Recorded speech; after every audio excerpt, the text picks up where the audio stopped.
Nos vamos a poner de pie, iglesia, y vamos a abrir la palabra en el Evangelio de Mateo, que es el que estamos estudiando. Esta noche nos corresponde leer desde el versículo 1 hasta el versículo número 12. Si me regalan un poco más de monitores, hermanos de comunicaciones, les voy a estar muy agradecido. Mateo capítulo 2, versículos del 1 hasta el versículo número 12. Cuando lo tengan, por favor, díganme un fuerte amén, hermanos. Mateo capítulo 2, versículos del 1 al 12. Dice la palabra de nuestro Dios de la siguiente manera: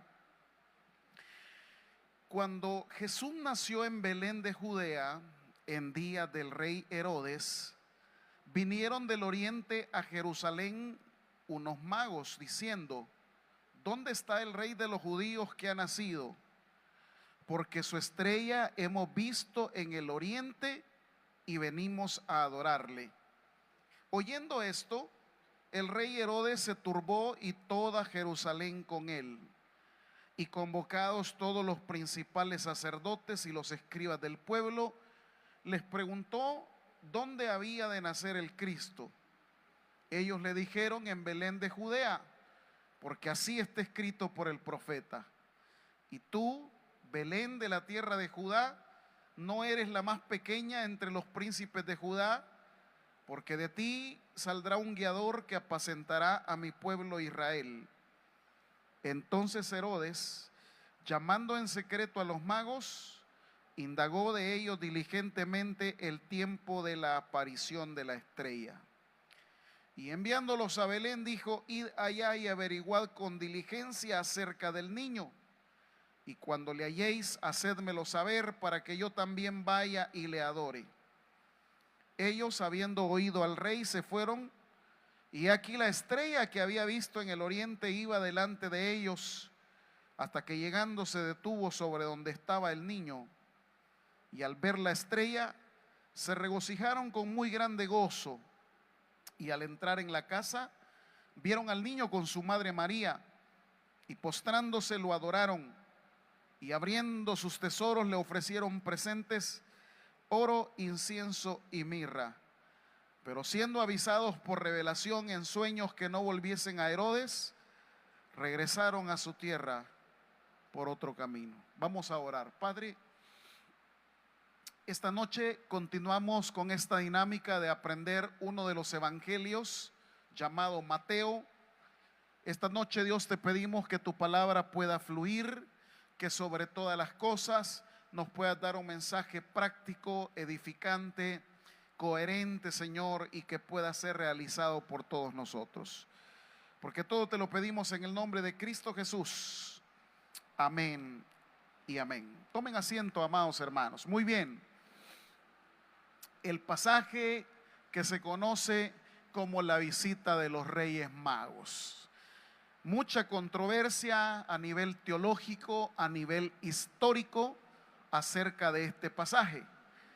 Comenzando porque no eran reyes. Esa fue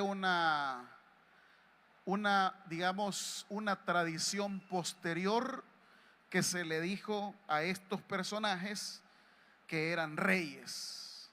La palabra que ahí se utiliza era utilizada en la época para hablar de sacerdotes persas, es decir, de la región de donde ellos venían. Otro significado de esa palabra se le asignaban a aquellos personajes que se les consideraban con poderes sobrenaturales. Segunda descripción de cómo se usaba esa palabra magoi. Tercer significado: aquellos que eran propagandistas de religiones nuevas. Y el cuarto significado de la palabra magoi era aquellos que se les consideraba, por los judíos se les consideraba charlatanes. Es la descripción concreta de la palabra magoi en su sentido estricto. Como repito, posteriormente se le dio la tradición de que eran unos reyes, pero dejémoslo con que eran unos extranjeros con que eran unos desconocidos y que sobre todo no caían en buena lid para los judíos. Los judíos consideraban a estos personajes unos charlatanes. Ahora, ¿dónde está el contraste? ¿Dónde está la dinámica del mensaje de Mateo? Mateo está escribiendo para una iglesia que, entre otras cosas, aparentemente solo se aceptaban los judíos, solo eran bien vistos los judíos. Con este relato del nacimiento de Jesús, Mateo lo que quiere es decirle a sus lectores: señores, en el plan de Dios no solamente están los judíos, en el plan de Dios ahí entran los extranjeros e incluso la gente que los judíos detestan son los que son considerados por Dios importantes. Mateo será el evangelio que ponga en boca de Jesús la admiración por los extranjeros. En este caso del capítulo 2 hablará de unos personajes que para los judíos eran charlatanes. Pero mire cómo es el contraste. Mientras los que son judíos y conocedores, vean, me voy a adelantar al segundo punto y solamente estoy introduciendo, ¿no? Versículo 5 del capítulo 2, hablando acerca del 4. Vean el 4, quienes están ahí presentes y convocados, ¿quiénes? Los sumos, todos los principales sacerdotes. ¿Qué nacionalidad tenían los sacerdotes? ¿Qué nacionalidad tenían los sacerdotes? Sin miedo, hermanos. Judíos. ¿Quiénes más estaban ahí? Los escribas del pueblo. ¿Qué nacionalidad eran los escribas? Judíos. Estos conocen, estos saben. Les pregunta, ¿dónde había de nacer el Cristo? Vean el versículo 5. Y ellos le dijeron: en Belén de Judea, porque así está escrito por el profeta. Muy bien. Estos son judíos, estos conocen las escrituras, pero no se mueven ni hacen nada. Ese es el contraste. El que conoce, el que sabe, el que es judío, pero no hace nada. Sin embargo, estos que son detestables, estos que son charlatanes para el pueblo judío, estos, hay dos verbos que ahí se utilizan.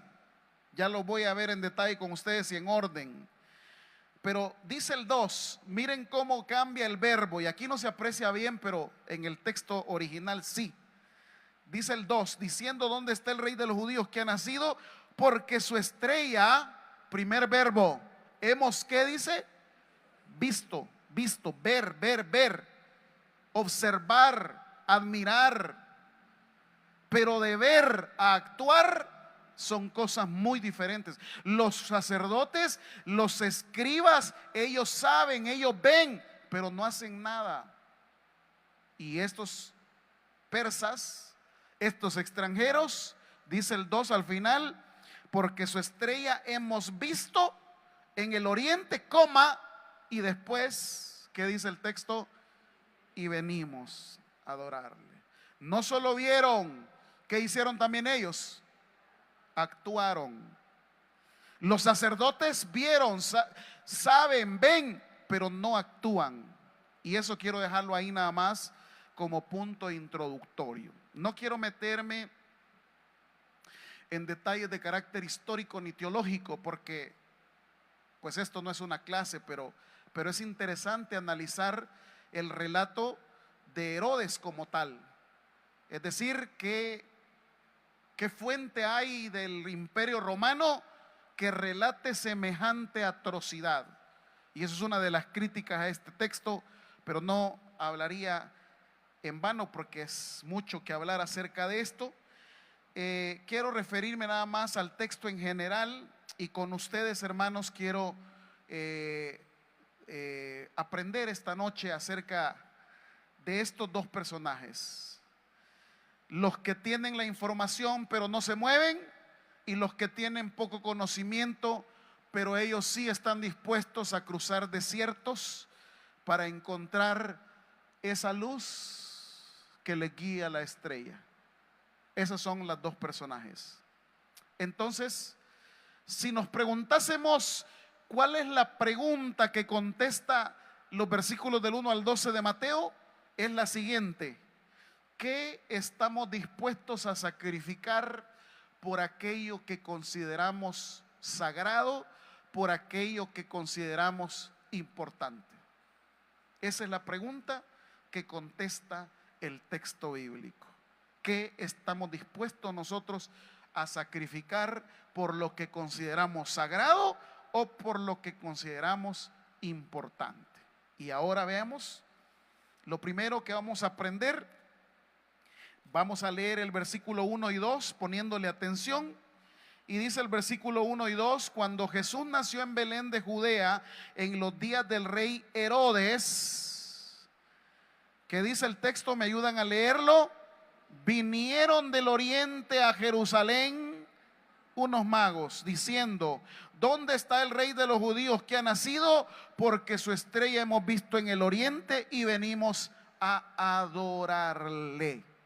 Y lo primero, aquellos que anotan, la primera cosa que vamos a aprender es la disposición que nosotros tenemos para seguir la luz.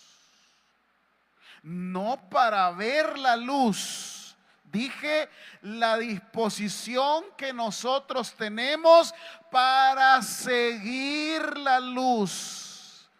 Por eso es que estoy dispuesto yo a sacrificar por lo que considero importante. Aquí la primera enseñanza que podemos tener en los versículos 1 y 2 es: no basta con ver únicamente la estrella. Los persas vieron la estrella. Los sacerdotes y escribas la ven a su manera en el relato del texto de la profecía de Isaías.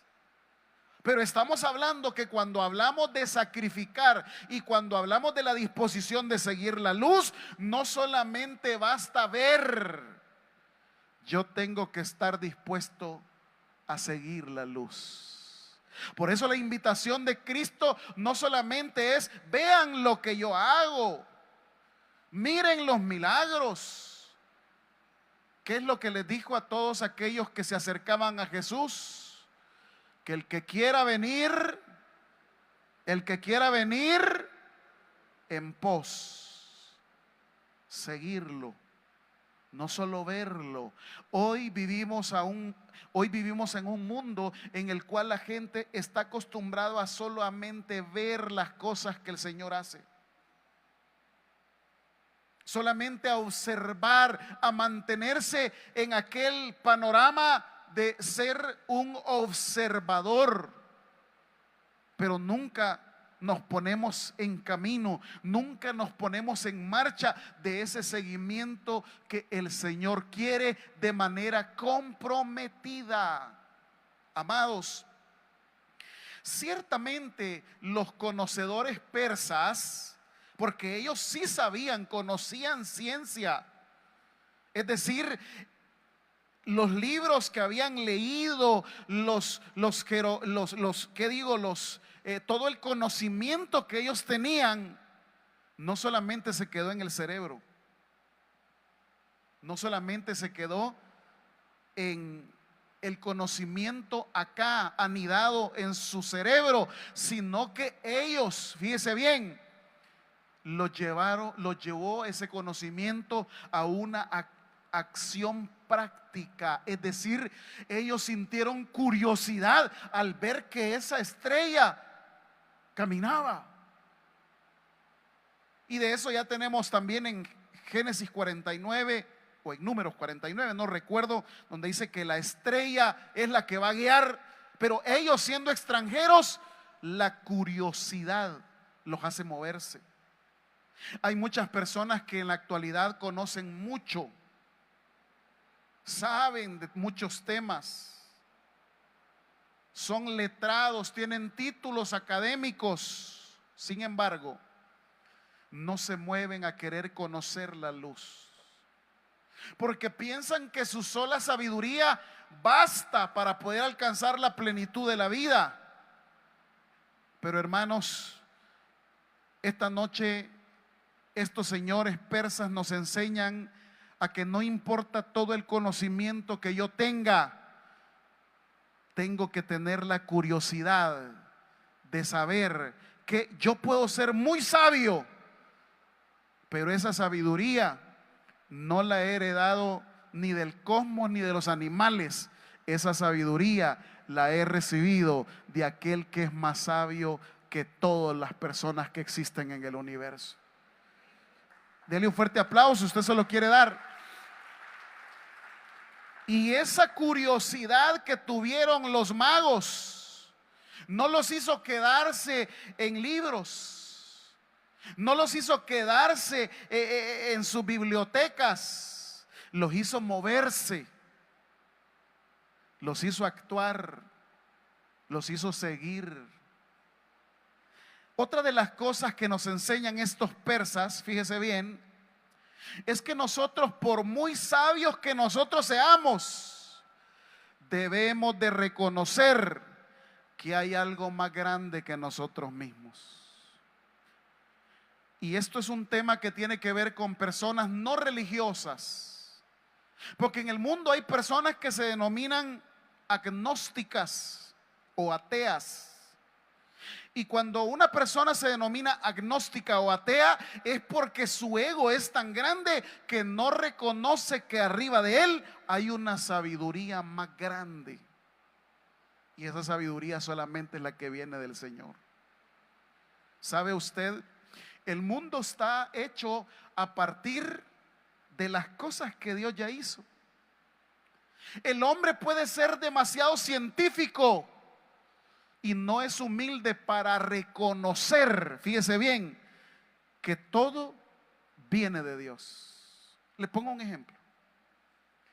Usted sabe que estaba viendo la guerra que se está librando allá en Oriente Medio entre Irán y los Estados Unidos de Norteamérica. Daban el reporte acerca de cuántos barcos hundidos, de todos los navieros iraníes hundidos, de los submarinos. Son ahora armas que tienen la tecnología de punta que usted no se imagina. Los submarinos tienen satélites, tienen sensores térmicos, pueden andar a profundidades inimaginables, pueden andar a una gran velocidad. Y usted sabe de dónde sacaron el diseño de un submarino. ¿De dónde lo sacaron? ¿Qué forma tiene un submarino? ¿Qué forma tiene? La forma de un animal marino, la forma de una ballena, la forma de un pez de esos enormes que hay en el mar. Y viene la pregunta: ¿y quién creó el pez? ¿Quién lo creó? Entonces, ¿quién copia a quién? Los hombres siempre copian las cosas que Dios ya hizo. Los aviones, los hipersónicos y todo eso, ¿de dónde lo ha copiado el hombre? Del diseño que Dios ha hecho de las aves.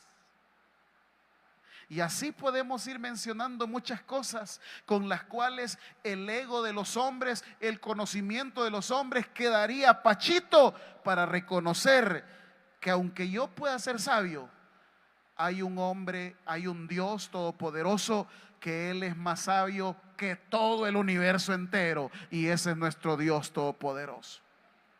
Es más, el mismo Dios dice en Jeremías: no se alabe el sabio en su sabiduría, ni el valiente en su valentía, ni el rico se alabe en su riqueza, mas alabes en esto el que se hubiere de alabar, en entenderme y conocerme que yo soy Jehová y hago misericordia a millares.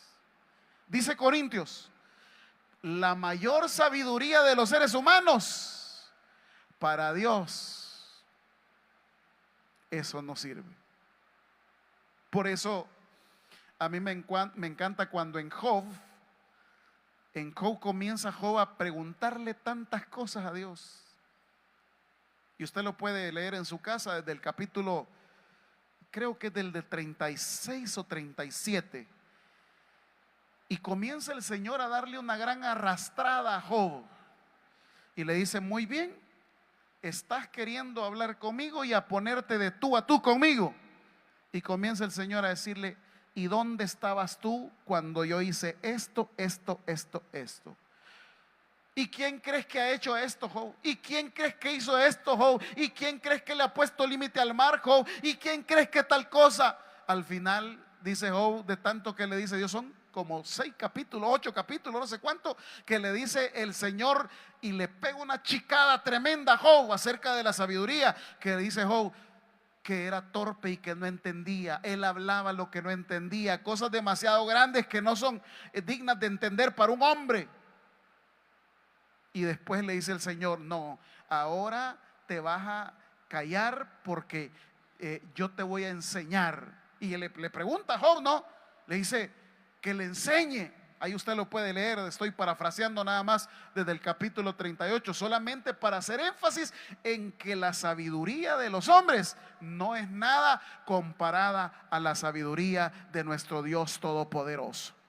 Y estos hombres, estos persas, aunque son sabios, pero actúan, son humildes y quieren seguir esa luz que le guía la estrella.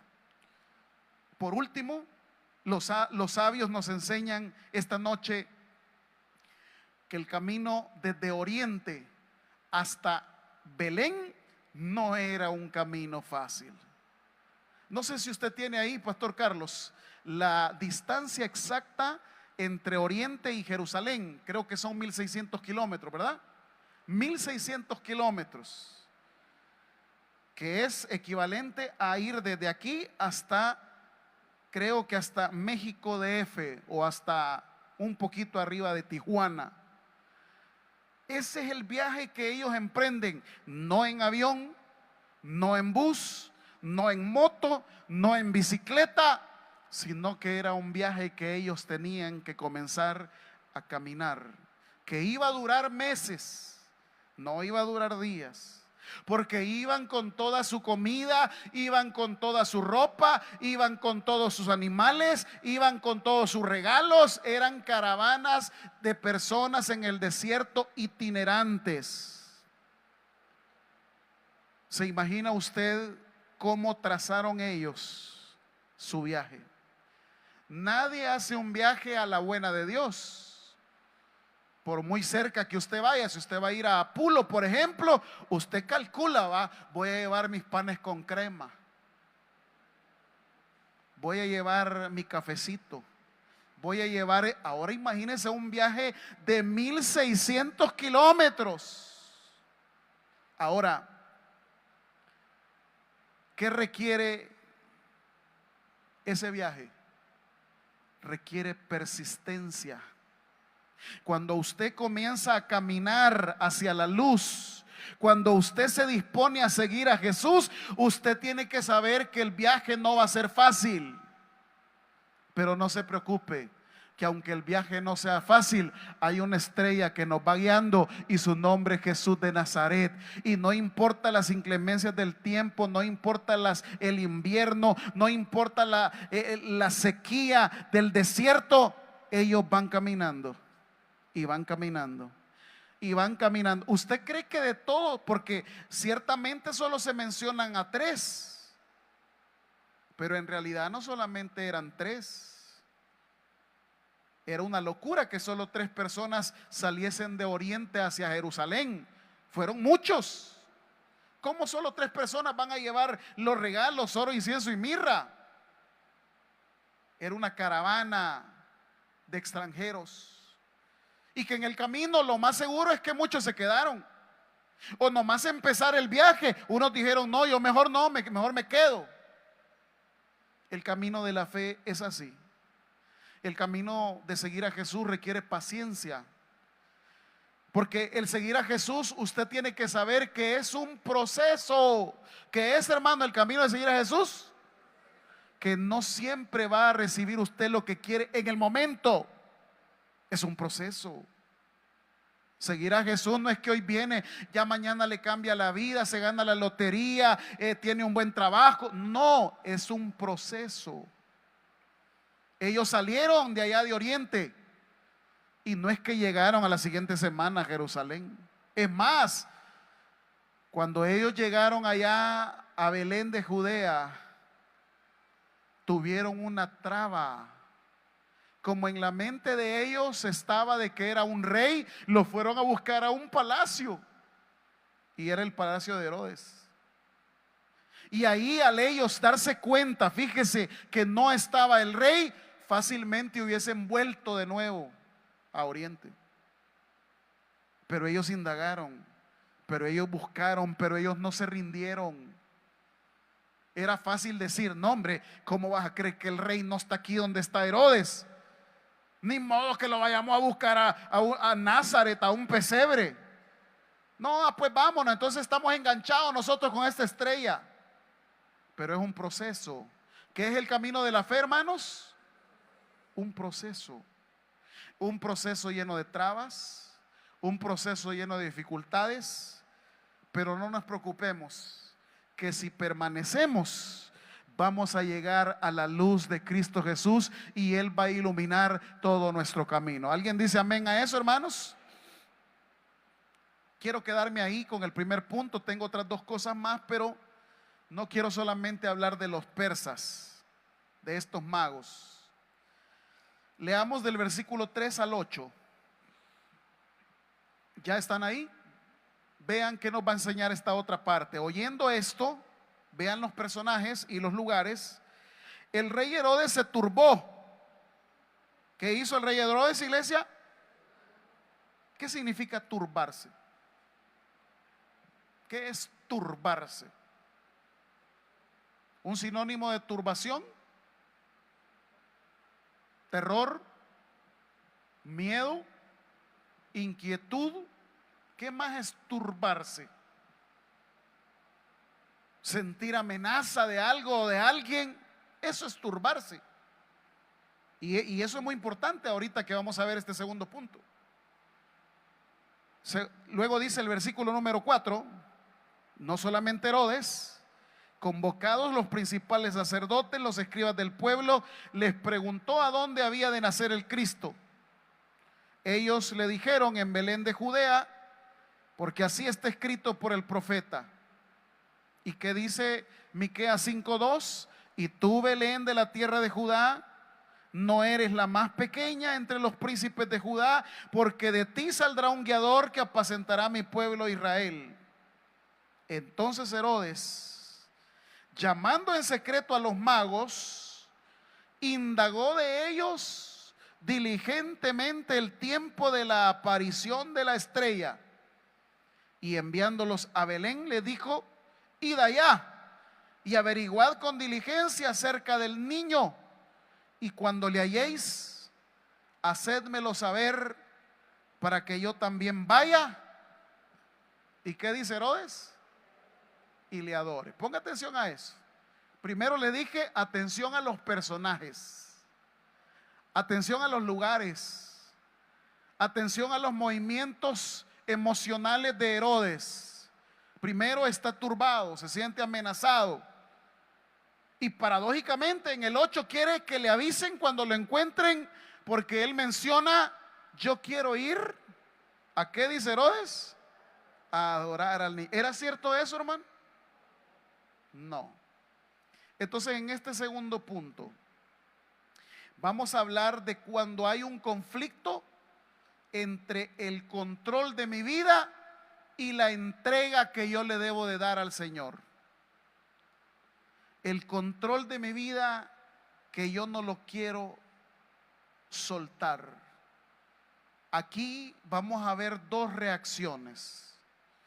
Cuando Herodes se da cuenta de ese niño, de esa verdad, de esa salvación que están anunciando los magos, él tiene una reacción. Y la reacción de él, dice el versículo 4, oyendo el rey Herodes esto, se turbó. Esa es la reacción. ¿Por qué se turbó el rey Herodes? Fíjese bien, porque él se sentía amenazado con que si había nacido otro rey, él ya no iba a ser el centro. Y póngale atención a esta aplicación, porque cuando el Señor se nos presenta a nuestra vida, nosotros le aceptamos como nuestro Señor y Salvador, ¿qué? Personal. Yo te recibo hoy como mi único y suficiente, le decimos, ¿qué? Salvador personal. Pero ¿qué estamos aceptando? Estamos aceptando su señorío. Estamos aceptando su ofrecimiento. Pero ¿dónde entra en conflicto el control y la entrega? Cuando nosotros le queremos dar al Señor, y voy a usar estos términos, solo le queremos dar el control de nuestra espiritualidad, pero no le queremos dar el control de nuestra vida entera. ¿Alguien dice amén a eso, hermanos? Empezando por este inútil predicador. Herodes se siente amenazado porque ha nacido un rey. Él está peleando, está compitiendo con alguien que quiere quitarle el puesto. Y es que, hermanos, jamás vamos a competir con Dios. Él es el dueño de todo este universo y Él es el dueño de todos nosotros también. Nuestro conflicto es que no queremos dejar que Él tome el control de todas nuestras vidas. Solo queremos que tome el control de aquellas cosas que nosotros le queremos dar. Solo aquello que nos apetece, solo aquello que nos agrada. Pero Dios no ha venido solamente para poder salvarte a medias. Él ha venido para salvarte por completo. Y Él ha venido para ser el Señor de toda tu vida. Tenemos la otra reacción. Tenemos la reacción que dice el versículo 4 de los principales sacerdotes y los escribas. Ellos son religiosos, conocen Biblia, conocen la historia de la profecía de Miqueas. Pero ¿sabe qué pasa con los principales sacerdotes y escribas? Que ellos están viviendo una religiosidad pasiva, una religiosidad muerta. Y así lo podemos aplicar a aquellos. Mire, muchos de nosotros tenemos tradiciones, que nuestro abuelo fue cristiano, nuestro papá fue cristiano, toda nuestra familia ha sido cristiana, nosotros hemos nacido en el Evangelio. Pero ¿qué nos ha pasado? Estamos apagados. Estamos muertos.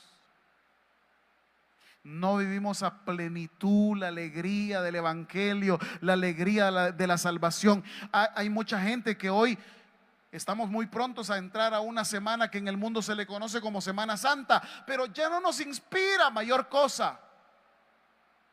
Ya no es cosa que ¿qué palabra va a haber en la vigilia? Ya es cosa de ¿y qué pasó? Al final van a dar los tamales el día de la vigilia, ¿sí o no?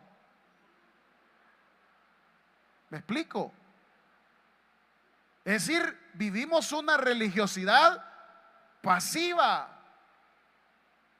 El Señor, por eso dice en el Nuevo Testamento, despiértate tú que duermes y te alumbrará Cristo. Entonces, esos son los conflictos que tiene Herodes, los conflictos que tienen los sacerdotes y escribas. Y hay otro punto no menos importante a mencionarlo. Cuando en el versículo 8 dice, bueno, el 7 y el 8. Entonces Herodes, atención a esto por favor, un importante, un líder, un gobernante que hace con los que saben la verdad, los mandó a llamar, ¿en qué? En secreto. Indagó de ellos diligente el tiempo de la aparición de la estrella, los envió a Belén, les dijo: vayan, averigüen con diligencia acerca del niño y cuando lo hallen, háganmelo saber para que yo vaya y lo adore. Quiero que noten, Herodes sabe que él gobierna a un pueblo judío. Herodes sabe de que los judíos ya se dieron cuenta que ahí andan unos magos persas hablando de su Salvador. A lo mejor Herodes los mandó a comer a los magos. Les dijo ahí en el palacio, quieren descansar un par de días. Aquí hay dinero, hay unos caballos para que los lleven. Díganme qué es lo que saben acerca del rey. Háblenme del evangelio. Oren por mí, hagan tal cosa. Pero al final lo que encontramos es que Herodes está usando la verdad, está usando el conocimiento bíblico, no para adorar a Dios, no para adorar a Jesús. ¿Qué quiere hacer Herodes con Jesús? Entonces lo que Herodes hace solamente es una manipulación de la religión. Cuando hablamos de manipulación de la religión, es que este personaje, este líder, quiere quedar contento con los judíos. Pero en realidad sus propósitos no son adorar a Dios. Es que fulano de tal es cristiano. Herodes, mira, Herodes dice que él va a ir a adorar al Señor, vos. El hermano Herodes se ha donado tanto para que vayan los magos. Quiero que me entienda, muchos personajes que están en puestos de liderazgo solo ocupan la religión como una manipulación. En el centro les importa un comino Dios y la Biblia. Lo que les interesa son sus propios intereses de poder.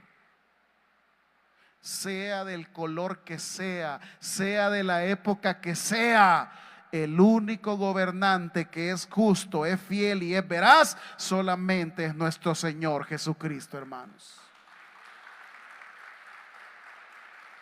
Así que tenga mucho cuidado. Me decían el domingo que pasó: pastor, yo le puedo conseguir a una persona que le va a donar el aire acondicionado para la iglesia. ¿En serio?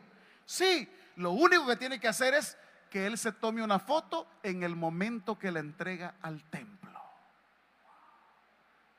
Qué maravilloso. ¿Estaría usted dispuesto? No. Seguimos confiando en Dios, que Él lo dará a su tiempo. Pero es difícil vender nuestra alma. A veces por un teclado, a veces por una batería, a veces por un micrófono. Hay pastores que están vendiendo su propia fe por migajas de pan. No es que tenemos aquí al personaje tal y entonces queremos, hermanos, esta noche quiero presentarles a fulano de tal. Él va para tal periodo electoral y él solo nos quiere saludar. Usted no sabe los conflictos que yo tuve aquí en el pasado. Y cosas que casi me cuestan mi puesto por decir fulano de tal. No, si no hemos permitido que nadie pase, no va a pasar nadie. ¿Por qué? Aquí no estamos para promover ningún partido político. Aquí el Señor nos ha mandado a predicar la palabra de Él, hermanos. A eso nos ha enviado el Señor. Por el tiempo quiero terminar con la transformación que sufren estos persas, estos magos. El encuentro con el Señor no te puede dejar igual, hermano. Les dije al principio que notaran las emociones de Herodes. Él está turbado al darse cuenta de Jesús.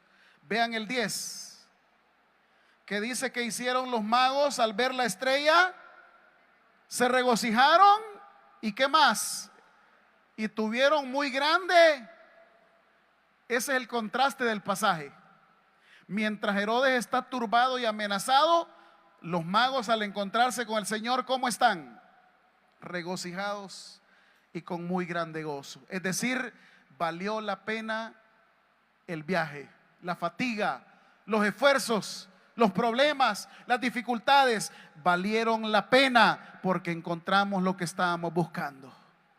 Es decir, cuando tú tienes un encuentro con el Señor, no solamente te cambia la parte exterior de tu vida, lo que primero te va a cambiar es tu interior, porque Él va a cambiar el lamento que tienes por baile y por alegría, porque el Señor es lo que te da la paz y alegría que todo ser humano busca. La segunda evidencia de un encuentro con Dios, versículo 11. Al entrar a la casa vieron al niño con su madre y postrándose lo adoraron, y abriendo sus tesoros, léame esa frase por favor, ¿qué hicieron? ¿Le ofrecieron qué? El encuentro con Dios, la adoración para con Dios nunca puede ser solo de labios. Si realmente adoras a Dios, si has tenido un encuentro con Él, también debe de haber un desprendimiento de lo material, porque ahora lo que tenemos no nos pertenece, todo le pertenece al Rey de Reyes y Señor de Señores. Tercero, porque el tiempo ya se me fue. 12. Pero avisados por revelación en sueños que no volviesen a Herodes, regresaron a su tierra. Y subraya esa última frase: ¿por dónde regresaron a su tierra? Si te has encontrado con el Señor, ya no puedes seguir el mismo camino que has andado. Si te has encontrado con el Señor, Dios te muestra nuevas sendas. Por eso dice aquel cántico: sendas Dios hará donde piensas que no hay. Quiero terminar diciendo, la estrella cumplió su función de guiar, evidentemente. Pero la decisión de doblar rodillas y ofrecer lo mejor que ellos llevaban era solamente de los magos. Dios te va a guiar, pero la decisión de adorarle y de humillarte ante Él solamente es tuya. Segunda conclusión: los magos regresaron a su tierra, pero ya no eran los mismos hombres que salieron de ella. Llevaban la certeza de haberse encontrado con la luz. Y quiero finalizar leyéndoles ahí, vea en Mateo 6. Para ellos ya no fue importante su tierra, ya no fue importante sus posesiones, ya no fue importante ni su vida misma. ¿Por qué dice Mateo 6:21, hermanos? ¿Me ayudan a leerlo? ¿Qué dice el 6:21 de Mateo? Porque donde esté vuestro tesoro, ahí estará también vuestro corazón. ¿Quién debe de ser nuestro mayor tesoro? La gente, el dinero, el trabajo, los hijos. No, nuestro mayor tesoro debe de ser el Rey de Reyes y Señor de Señores, llamado Cristo Jesús de Nazaret. El que tenga oídos para oír, que oiga. Vamos a orar. Padre,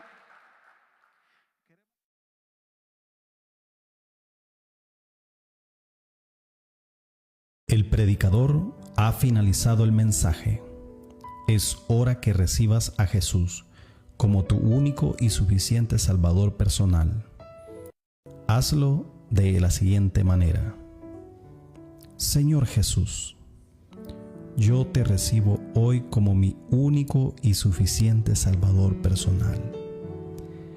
Creo que eres Dios, que moriste en la cruz por mis pecados y que resucitaste al tercer día. Me arrepiento, soy pecador, perdóname, Señor. Gracias doy al Padre por enviar al Hijo a morir en mi lugar. Gracias, Jesús, por salvar mi alma hoy. En Cristo Jesús, mi Salvador. Amén. Si has hecho la oración con todo tu corazón, te damos la bienvenida a la familia de la fe. La Biblia dice en Juan capítulo 1, versículo 12: mas a todos los que le recibieron, a los que creen en su nombre, les dio la potestad de ser hijos de Dios.